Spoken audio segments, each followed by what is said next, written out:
streamlined production path. So this is just to give an overview. We start with a design blueprint, which could be our storyboards. So that goes into pre-production and then into production based on the development software we are using. Post-production is where you do your quality checks, and then finally the placement, whether you're hosting it on your LMS, your intranet, or whether you're giving it to learners, sending it to them over an email.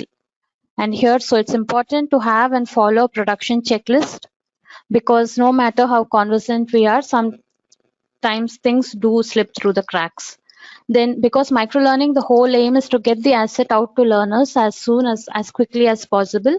It's always important to use the simplest tool which will do the job for us, instead of going for a very complicated, complex, difficult to operate tool.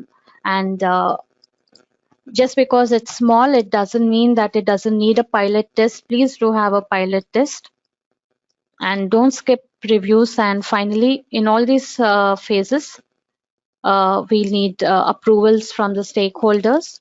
If it's a really if it's a real simple asset, we might not need the approvals, but it always pays to be agile and take feedback at every stage, so that we don't get to know the errors only at the last stage, because that will lead to a lot of rework and delays. So finally, here's an example of using microlearning in a blended program.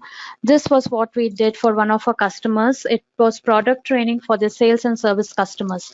So they started off with a quiz on basic concepts, and based on how they scored, if the score was not great, they had to take hands-on training. Otherwise, they watched e-learning courses and a couple of product animations. Then they had a final quiz which they had to take, after which they were sent out into the field.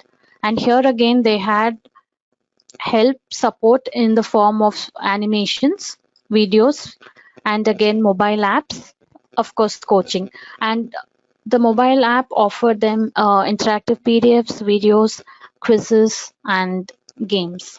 So all of these are microlearning assets covering different aspects of the same training program. So this is how you can have comprehensive training bits and also microlearning assets to build up your training, a blended training program.